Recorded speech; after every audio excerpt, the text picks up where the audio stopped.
And now it's my pleasure to introduce today's presenter, Maria Walther.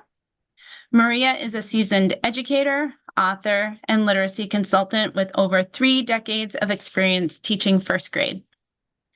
Her practical yet engaging approach to literacy instruction has made her a trusted partner for educators. Maria is the author of the best-selling books, The Ramped Up Read Aloud, Shake Up Shared Reading, and now the recently published and eagerly anticipated follow-up to the Ramped Up Read Aloud, More Ramped Up Read Alouds, which is the focus of today's webinar. Ramp up your read alouds to build knowledge and boost comprehension. And now I will turn it over to Maria Walther. Thank you, Margaret. I messed up the slides because I was trying to answer the person that, yes, you are automatically muted and cameras off. So I should know better than to multitask when I've had my slides going. So here we are together to talk about ramping up your read alouds. And we're going to start with a book. Just so you know, this webinar will be recorded, so you can watch the recording at any time. We don't share the slides, but I did make a handout, and in the handout are all the books I'm going to talk about and any links to ideas that I will share. So we'll put the handout in the chat, and you'll also receive it when you get the follow-up email. So you'll have all the resources you need. We're going to start with this book, Books Make Good Friends by Jane Mount. Jane Mount is the creator behind the Ideal Bookshelf. And you'll notice if you look at this book, all of the books in the stack are real picture books and novels, and many of them are classics and others are current. Hi, I'm Lottie. My mom says I'm shy. My dad says I'm a dreamer. And my little brother Knox says I read too much. So Lottie's a reader. You can see here she has stacks and stacks of books in her home, and she reads every chance she gets. But for Lottie, school is hard. She has a difficult time making friends and connecting with other students in her class. So what she decides to do is she decides to go to the library and find a book about making friends. And if your students love books and have read a lot of books, they will love to scour these illustrations to find all the book titles that they've loved. When she's at the library, she meets another girl, and they connect through their shared love of the book Ivy and Bean, a book about friendship. And later in the story, when a new child joins their school, they invite him into their friendship by giving him the book, The Wild Robot, which is so appropriate right now, because if you are a Wild Robot fan, you know that in the US, the movie is coming out on September 27th. So this would be a great time to read this book to introduce the Wild Robot before it's a movie. The book ends this way, and I still really love books. Books make great friends. And so that's what we're here to talk about tonight. I made you this little printable, so it's in the handout. And great time at the beginning of the year to ask your students what are some of their favorite books. They can make a spine stack, just like her spine stacks, and tell why some of those books are their favorite. So you have that if you're interested. Books have always been my friends and teaching partners. I can't imagine teaching without a good book. So as Margaret said, I taught first grade for 34 years, and for those 34 years, I read aloud a lot. Colleagues and kids challenged me to keep learning and growing. And so since retiring from full-time teaching, I now spend my time in other people's classrooms. Most of the time I spend in my friend Kathy's kindergarten classroom. I'm there every single week and have been for the last 5 years so that I can keep connected and know just how busy and challenging every day in a classroom is. I write books filled with actionable ideas. I've taught and been with teachers for all of these years, and I know that you need a book that you can open and find an idea and use. And so that's what I have spent my writing career doing. So we're going to talk tonight about integrating interactive read alouds. We're going to focus on 3 big ideas: how interactive read alouds foster engagement, how they can enrich the foundational skills that you're teaching during your systematic word study instruction, and how they spark inquiry and can lead students in so many different directions.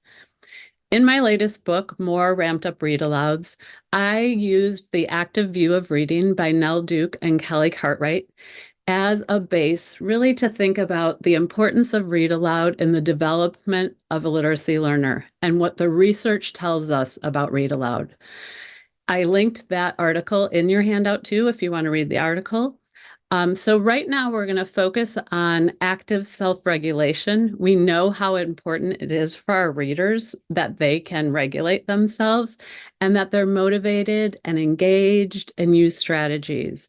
So when we think about read alouds and the role that that plays in active self-regulation, we're going to focus tonight just on fostering engagement. So it's the beginning of the school year. You're still settling in, getting to know kids, depending on, where in the country. Where I go every week, we've been in school for about 16 days. And so I really want to think about fostering engagement during Read Aloud during these early time of the school year. In More Ramped Up Read Aloud, I offer an acronym to help you when you're reading aloud. And it's very simple. It's just talk, because what the research shows that what makes a read aloud powerful is the conversation. And not our conversation as teachers with the readers, but the conversation that readers have with each other. So let's think about how we can use this talk acronym with any book that we love and to get the conversation going. So when you're reading aloud, you want to spend some time thinking aloud, showing readers what you're doing as you process a text and comprehend. We want to ask open-ended questions. So like the girls we saw on the slide, they can have those engaging conversations. We want to listen and give feedback and keep the conversation going. So we're going to do that with a picture book tonight. This is a book called The Blue Pickup. It's written by Natasha Triplett, and you can see in her author photo that she has a blue pickup that she has restored. So this is a story based on her lived experience. The Blue Pickup. Granddad fixes cars in his garage. So if I was reading this to the kids, after I read this page, I help him fix radiators, switch out batteries, and even change the car's oil. But my favorite thing to do is organize the socket wrench set. And so you can see that that's what she loves to do. So my think aloud might sound something like this. As a reader, I use clues from the words and the illustration to learn about characters. I notice that the girl is telling the story. So you can point out that this story is written in first person point of view. It's a wonderful mentor text for students writing a personal narrative. And then I can also point out the fact that I can look at this girl and see her facial expressions and think that she really likes helping Granddad. So she's not in the garage in a grouchy mood. She likes to do this. So that's what my think aloud might sound like. Very brief, very focused, and then I'm going to move on and continue through the story. A, ask open-ended questions. So I learned the two most powerful open-ended questions from Peter Johnston, one of my favorite researchers. In his book, Choice Words, he taught me that when we're reading aloud to students, we can simply ask these two questions. What do you notice? And what are you wondering? And every child in your care can notice and wonder something. There are no right answers. And when students are doing this, this opens up that conversation that makes the interactive read aloud so powerful.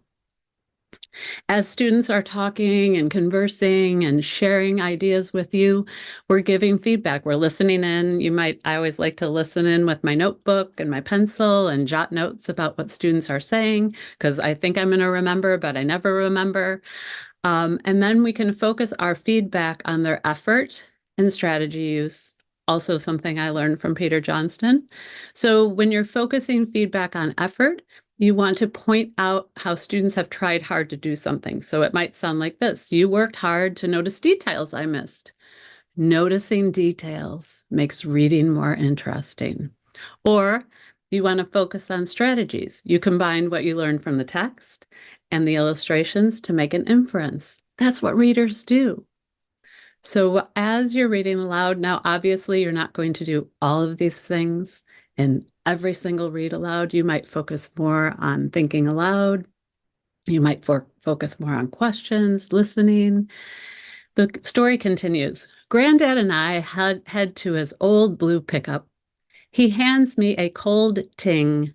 The bubbles tickle my lips. Then Granddad tells me stories about his blue pickup, stories from before the paint was chipped and the seats were worn. So here I would stop and ask the kids, so can you infer when his stories happened? What are the clues in the text that help you to know that? What happens then in the story is that the little girl encourages her grandfather to fix up his blue pickup. And he does. And so here they are in the blue pickup, and he says, I fixed it because you reminded me of the importance of taking care of old and forgotten things. And the story ends this way. Granddad greets Mr. Hanson. He hands me a pink box. This was my first socket set. Mr. Hanson shined it up just for you, Granddad says proudly. Oh, thank you. Granddad hands me a socket. I love it, I say. And I don't know if you can read this on the screen, but it says Ting Time, which was their special time when they shared all the stories. So a beautiful, beautiful book for many, many reasons, but it really helps us think through that acronym. Think aloud, ask open-ended questions, listen and give feedback, and then keep the conversation going. So after the book is closed, you might say to kids, okay, talk with a friend about the gift. Why is it special? Where do you think Granddad got the idea? And that second question asks students to go right back into the text and look for text evidence about where he got the idea. This is the back of the book, and you can see here they very creatively put the barcode in where the license plate should be. So those are all the little parts of picture books that students can notice and wonder about as you are going through that TALK acronym. Now we're going to layer on top of that acronym the second part of interactive read aloud, and that is helping students to keep their conversations going. Now, some of you who have seen me present many times before have seen this about 1,000,000 times. But it's so powerful to give students the language they need to link their thinking. So when we say to students, what do you notice? Turn and talk to your neighbor about that. We want them to talk about what they notice and then ask each other questions. What do you think? Why do you think that? I have the same thinking. I have different thinking. So I linked in your handout a mini lesson that you can do to do this to help children do this. And I wish I could tell you that you're going to do the mini lesson one time and magically all the children are going to use these phrases and questions. That's not true. You'll have to model and practice and model and practice, but the more you do, the better their conversations will become. In all three books, Ramped Up, Shake Up, and More Ramped Up, there is a predictable, easy to follow lesson format. So what we just talked about, that TALK acronym, is embedded in the comprehension conversations. So if you're new to this or just trying it out, rest assured it's all there for you as a model as you start to do this with the books you love. And I couldn't do a webinar without sharing just a few of my favorite books right now for this time of the year that will really increase engagement. I don't know if you're familiar with Corey Tabor, but he wrote Mel Fell, which won the Caldecott Honor, Simon and the Better Bone. His most recent book is Ursula Upside Down, and it's about individuality. So you could read this right now. It's perfect time to read it. Ursula was one happy catfish swimming through the world. And no, this is the way the illustrations look, that she swims upside down. So I don't have my slides upside down. Yes, It was a wonderful world until one day Ursula met another fish. I don't mean to be rude, said the fish, but why are you upside down? And here's what happens in the book, which makes it so engaging. And just like that, her whole world flipped. It turned out that she was, in fact, upside down. And so it says right here, turn the book this way. So you turn the book, physically turn the book, and then you continue reading. And what happens is Ursula meets some other creatures like bats and iguanas who hang upside down and discovers that it's okay to be upside down. So just a wonderful book. Oh, thank you, Marla, for saying I love your books and have shared them with hundreds of fellow teachers. That's really nice to see. You'll notice as we go along that I have included the creators' photos. When you're reading aloud to students, you might think about doing this. We do this in kindergarten with our author studies. We make sure that along with the books that the kids are hearing, we also share the author photos so that they can get to know that there's a person behind this book. And so this is Built to Last by Min Lee and Dan Santat. I actually shared the photos here for a specific reason, because if you look here, here's Dan Santat. That looks familiar. Here's Min Lee. That looks familiar. And the two of them have collaborated on many projects. I'm inferring this book is about their friendship. It's called Built to Last. So if you're looking for a friendship book for the beginning of the year, or for a book about it's okay to make mistakes or makerspace, you might choose this one, Built to Last. It all started with a bang, bump. We became friends by accident. Ever since that first happy mistake, we've been building together. So the story continues. They build things, they crash down, they rebuild, they crash down, until finally this happens. Maybe everything has a breaking point. Maybe not everything can be rebuilt. Maybe there comes a time when it's better to move on than start fresh. And so you can see the two of them are having a conflict in their friendship. They're walking away from each other. And then the Dan Santat character says, but I remember all the times we picked up the pieces and picked up each other. And I realize that the title, that their friendship was built to last. So both books are perfect for this time of year. These books could lead you in so many different directions with kids and have those comprehension conversations. So I'm going to pause for a moment here because we have a whole group of professionals who love to read books. So why don't you pop in the chat some of your favorite beginning of the year read alouds so we can jot down some titles.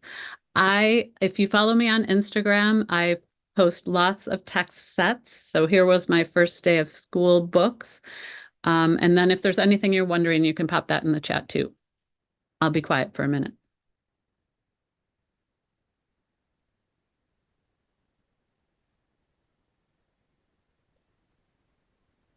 Oh yeah, you're finally here. The Crayon Box That Talked. Love that one. Oh, Lebanon Pebble. That is beautiful, beautiful book. We Don't Eat Our Classmates. So I hope you're writing these down. If you don't know them, there's great ones. Oh, 10 Beautiful Things. Yes, it's beautiful.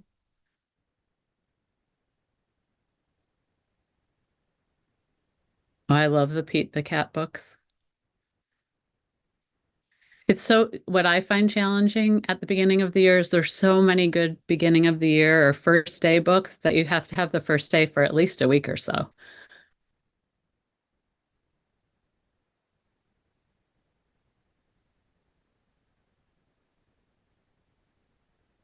Oh, okay, Chloe. So short article. And that's one of the reasons that I love picture books, because they're nice and short. And when I'm reading a picture book, if it's too long for the time I have, I'll split that picture book into sections and read it over the course of a week or a day, I think sometimes we get in the mindset that we have to read a picture book all in one sitting. So that's something that might help. So many good books. Pigeon. Oh, the pigeon goes to school. Gotta love Mo Willems. All right, I'm going to let you continue adding those to the chat as I continue, because I know you can multitask, your teachers. So we talked about engagement and really engaging children through the read aloud. Next, I want to focus on how read aloud experiences help us to enrich foundational skills. I want to be very clear here that I'm not saying that read alouds replace our systematic phonics instruction, but they can certainly expand and enrich what we're doing during that time. So if we go back to the active view of reading again, we looked at active self-regulation and we focused on motivation and engagement, a big part of what a reader needs to be successful. We know too that readers need word recognition, and what Nell Duke and Kelly Cartwright added to the conversation. So they took the simple view of reading and the reading rope and they expanded on it. So if you're familiar with both of those, which I'm sure you are, you can see all the components that exist in both of those models, but then some additional components. And you'll see in purple here that they added bridging processes that help readers to connect word recognition and language comprehension. And in more ramped up read aloud, I dig in a lot more into this view.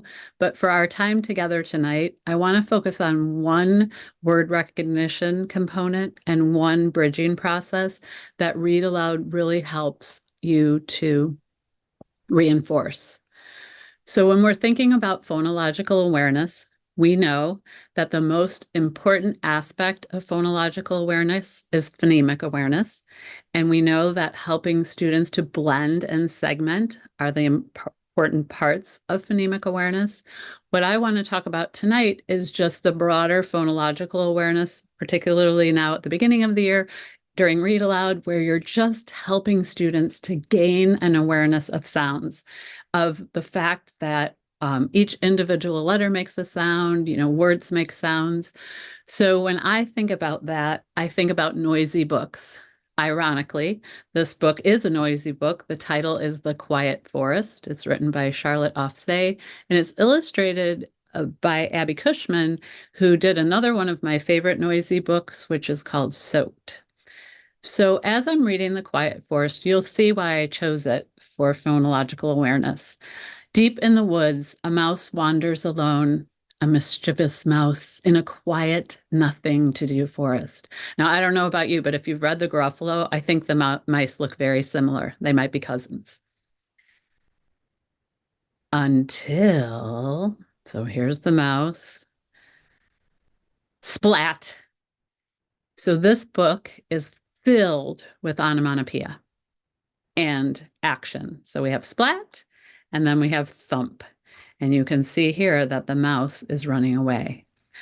A lot of adventures happen between this page and the one I'm going to show you next, but you can infer what has gone on.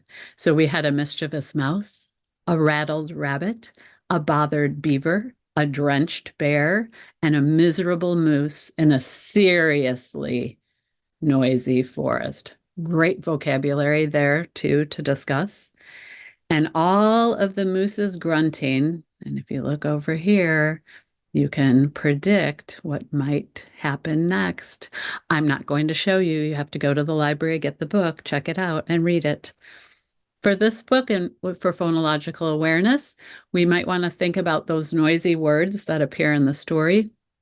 I've listed them all here on this whiteboard, and with kids, we might do some work in comparing them, contrasting them, listening to the different sounds. We can orthographically map some of these words. We could talk about what is the difference between the words splat and splash. Listen to the difference. Now let's map it out to see the difference. So much that you could do with this book. And someone said, this reminds me of the cadence of the napping house. I would agree with you on that one. It's a great book. So the first big idea under word recognition is really focusing on that phonological awareness with kids. And just one little idea is using those noisy books.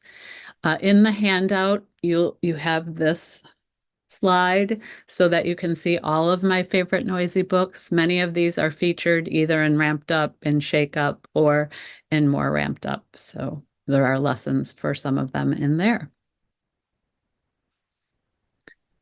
So when we looked at the active view, we saw word recognition as part of what readers need to be successful readers. And then we had those bridging processes.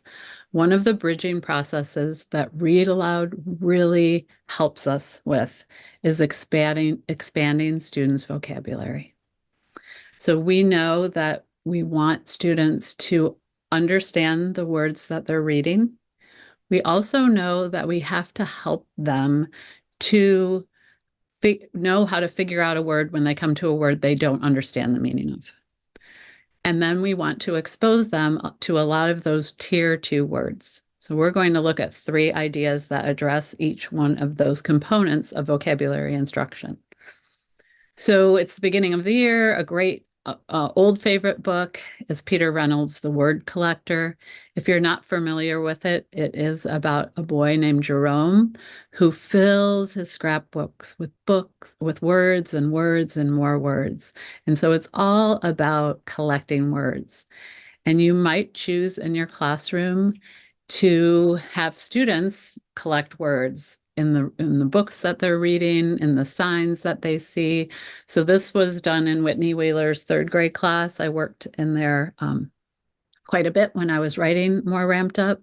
And she just invited her 3rd graders to jot down any interesting words that they found and then to find the definition, which gives that idea of word wonder in your classroom. My favorite word, which I can't really pronounce, but I'll try, it's a librocubicularist, is a person who reads in bed. And so I'm guessing some of you on the webinar today might be like me and are a librocubicularist. So just a lot of fun, a fun way to introduce word wonder at the beginning of the year and just kind of get that going with your kids. So we know from the research that picture books for children are an excellent source of words for vocabulary. So the research backs the fact that we need to read aloud a lot because it exposes children to a lot of new words that they haven't heard before. We might read aloud a simple book like this. It's a book called Mine by Candy and Eric. Candace and Eric are a husband and wife, author and illustrator team from Illinois. I've known him a long time. And the book Mine has, again, like every picture book that I've shared, you could do so much with one book. This is a featured book in More Ramped Up Read Aloud. And it goes like this. Along skittered mouse, an apple squeaked she. How divine. When it tumbles to the ground, it'll be all mine. Along bounced hare. Looky there, sniffed he. A crisp, crunchy lunch. Every bite meant for me to nibble, nabble, munch.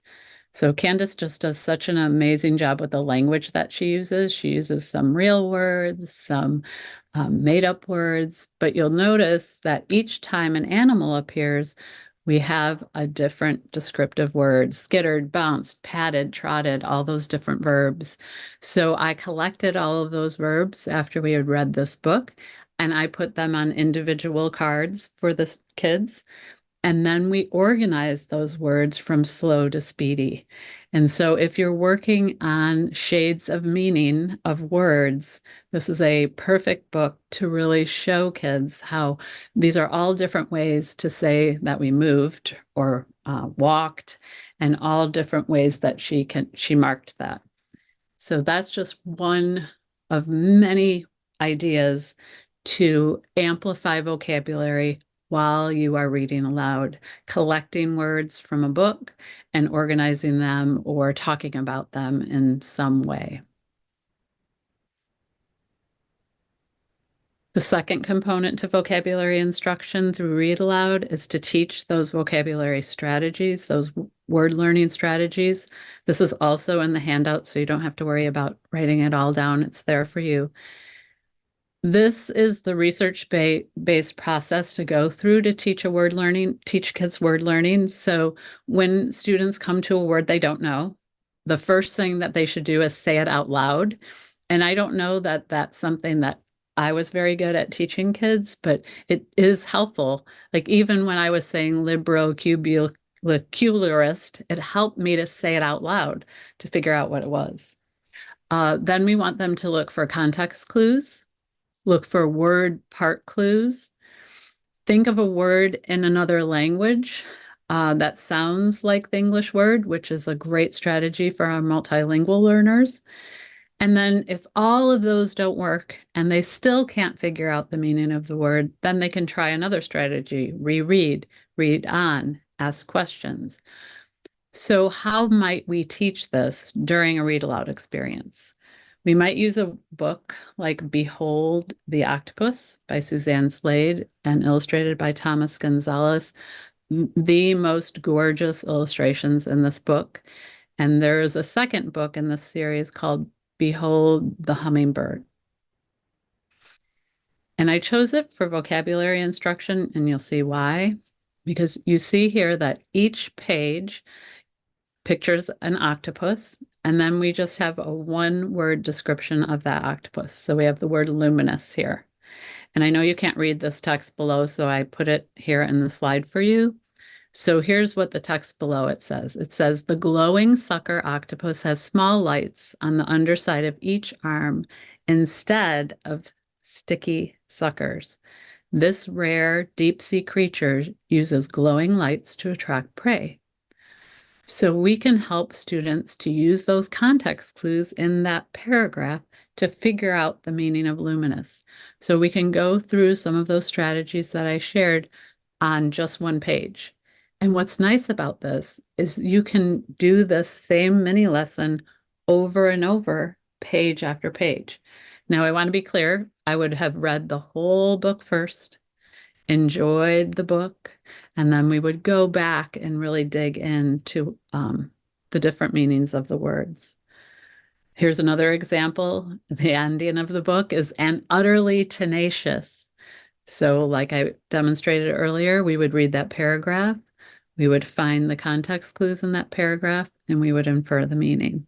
And that's something that you could put on an anchor chart for students. You know, when I'm trying to figure out a word, I might read it, find context clues, and infer the meaning.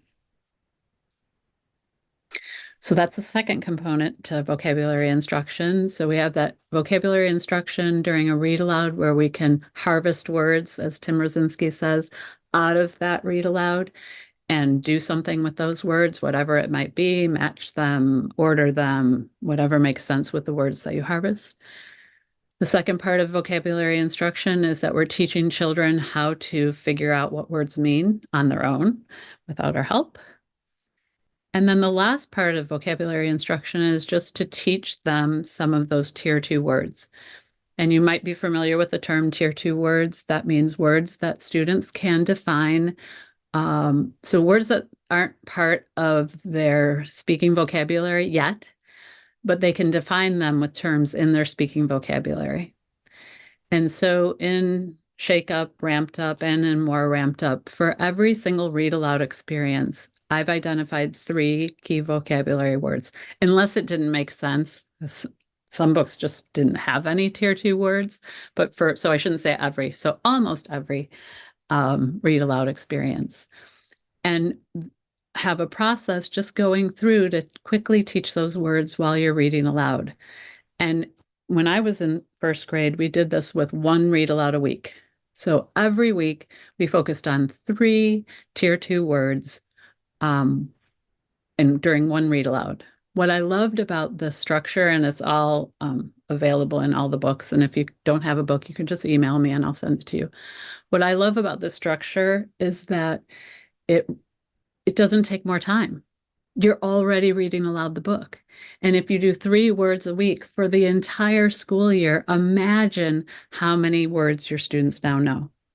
And so for all 3 books, there are key vocabulary cards already typed out for you, ready to go, so that you can teach those words. And I also included the definitions because the hardest part about for me, the hardest part about teaching vocabulary is thinking of a kid-friendly definition on the spot. You know, you come up with the word commotion and you're like, well, that just means it's a commotion. And so I tried to help you with those very basic kid-friendly definitions. Because again, I know you're busy and it's hard to think of them on the spot. So I'm going to pause again after we talked really about how Read Aloud is going to help us with those foundational skills that are so important, and just thinking or putting in the chat, how does this connect with what you're already doing in your teaching space, and what are you still wondering? And just so you're aware, my website is under construction right now. I will put on social media when it's completely done, but when it looks like this and has a little book on it, my website is full of free resources. I don't believe in charging teachers for the things I create, so just check it out sometime when you have time. If it looks all purple, it's still the old website. Probably by next week, it'll be all updated. So go ahead, put in the chat. How does it connect with what you're doing? Any questions? Thanks, Leslie. Yeah, the website's still there, the old one, but it will be much better in a week. So you can look at it and then you can compare and contrast and make a Venn diagram.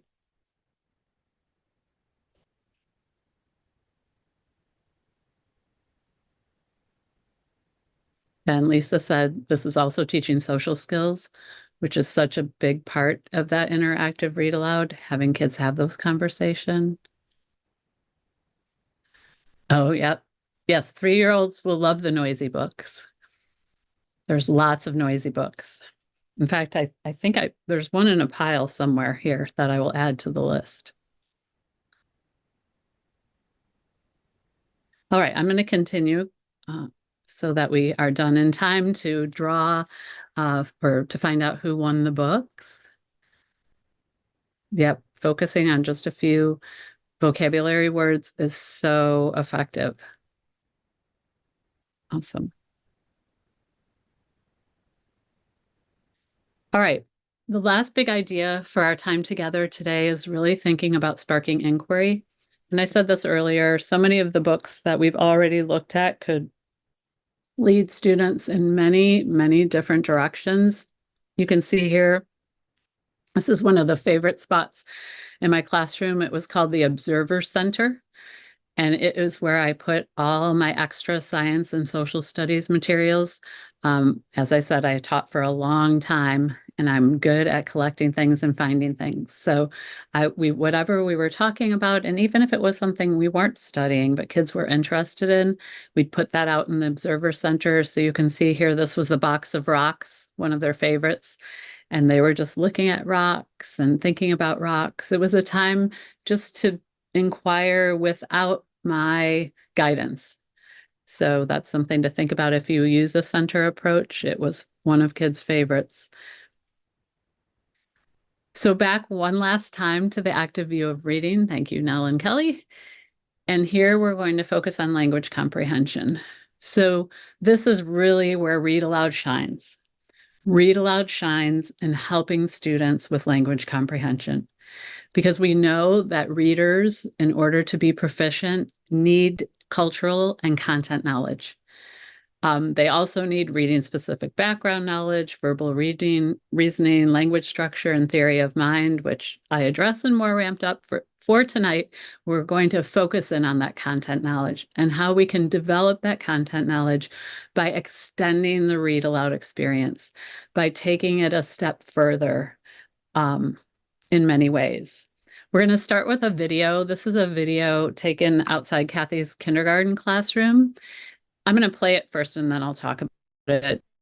So you can hear it.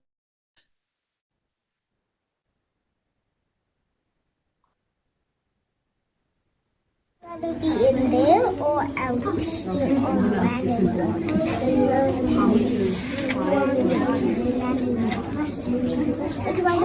asking or not asking? Not. So there's so much brilliance in this short clip.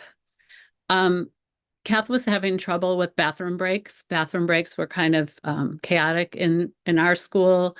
The kids have to go, she doesn't have a kindergarten bathroom in her room, so she has to take kids to the bathroom break. If you have to do that, you know exactly what I'm talking about. And when they were waiting to go back in class, it was, it was kind of chaotic. So we decided to make this basket of bathroom books. So we made a basket of books that were just browsable nonfiction, books like Where's Waldo, just books that they could kind of look through. And then somehow, amazingly and magically, these two children started to play Would You Rather with the books.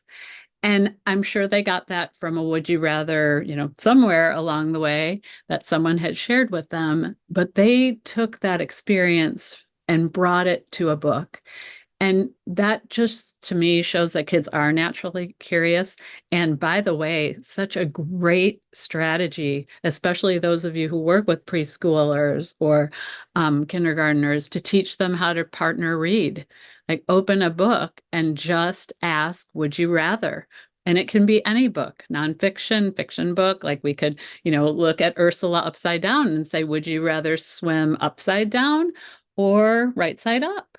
So I think that's something that you could teach. And I've always said this all the years of teaching, that kids show us everything you need to know. So when we're thinking about inquiry, we can go back to a book. This book just came out. It's called I Want to Read All the Books. And I don't know about you, but I think the author looks just like the little girl, or vice versa, don't you? I want to read all the books. It all started with a raindrop. I wonder where rain comes from, asked Hannah. And that's exactly what kids do. They're always wondering. I think this book might help, said her mom. And so you can see here, Mom gives her a book about rain. I'm going to read all the books, thought Hannah. That way I'll be able to answer all the questions. And you can see she has this list of questions here. So fabulous book for if you're going to brainstorm questions before a unit of study and talk about how we answer those questions through books. She goes on to try to read all the books and then discovers that instead of reading them all, she might need some friends to help her to read and talk about books. So it's a beautiful book for many, many reasons, but it really sets the stage for the last part of our time together. And what I want to talk about when we're thinking about inquiry and when we're thinking about building content knowledge, the research shows us that we build content knowledge. One of the ways is through text sets. So I know many of you are maybe using a package reading program, and that's fine. You can integrate Read Aloud into that.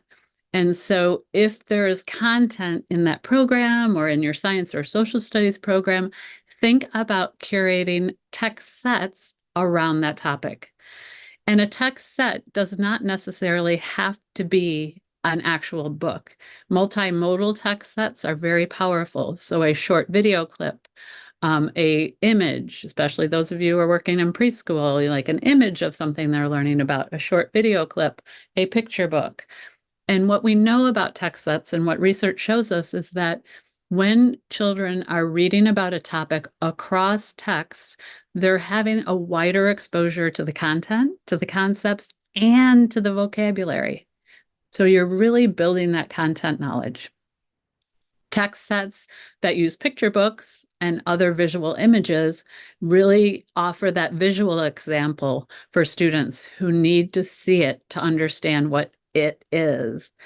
And finally, when you're talking across text, that's helping your readers to synthesize their understandings.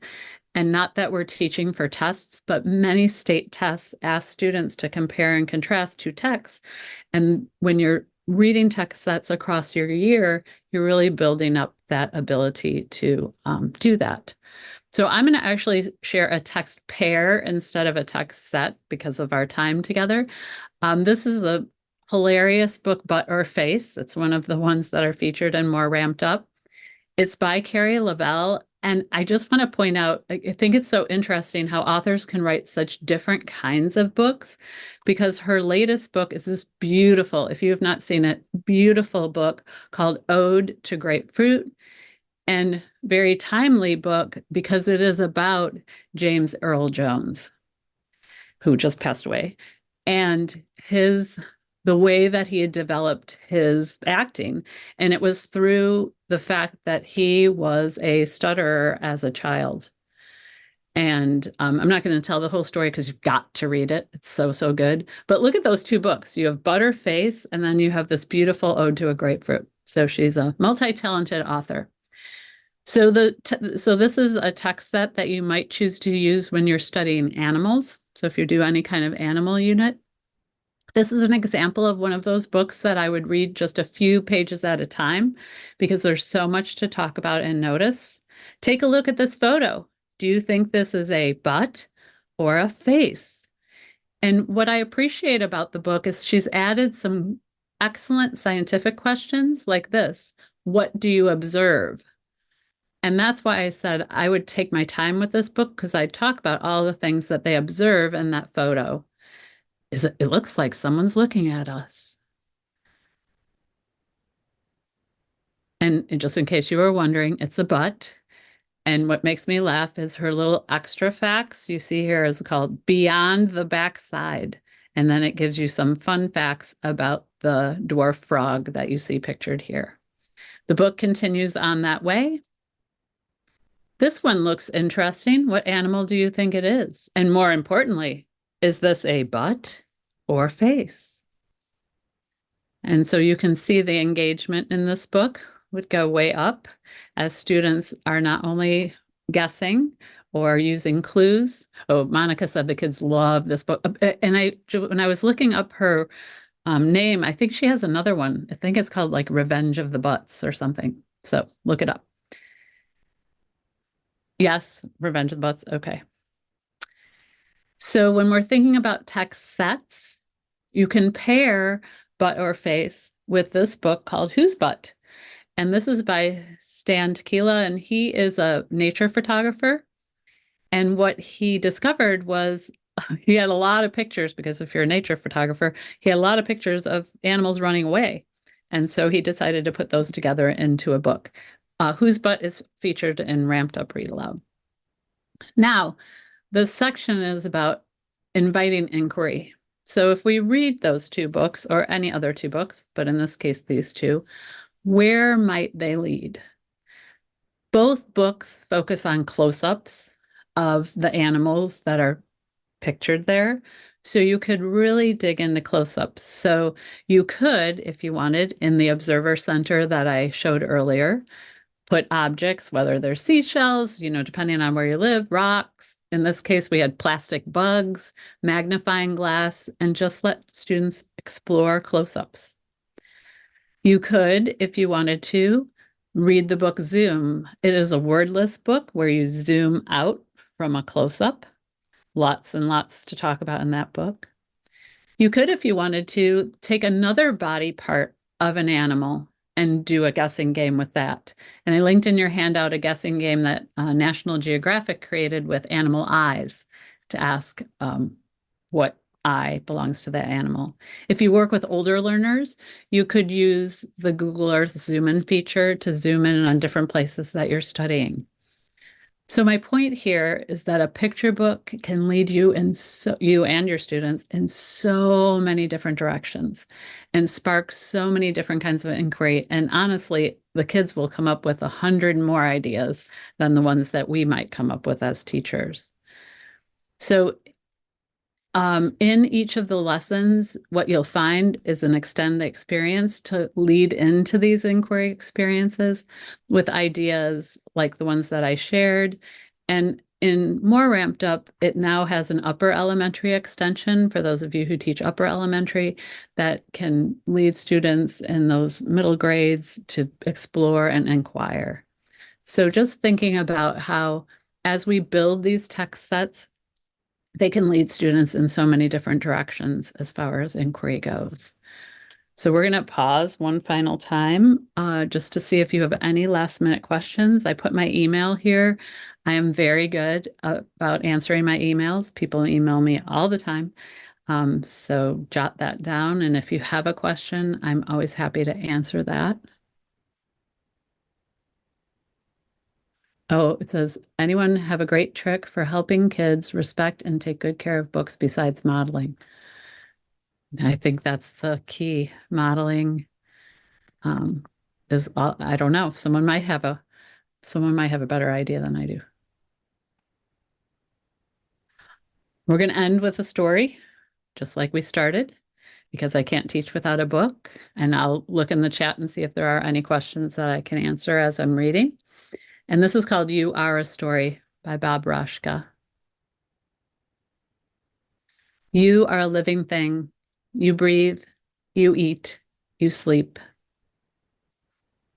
You are a sponge. You are constantly soaking up new information. You are a student of the world. You learn by trying new things. You absorb everything you see, hear, taste, smell, and touch. You are a story. You are the author of your life. Every day is a blank page waiting for you to fill it. Make your story funny. Make it interesting. Make it an adventure. Tell your story to others. And then listen to theirs. So thanks so much for listening to my story. Here's all my contact information. If you need it, it's also on the handout, which we've put in the chat. And also you will get in the follow-up email. And I'm going to let Margaret jump back in here. So again, thank you everyone for joining us tonight, and thank you, Maria. Thank you.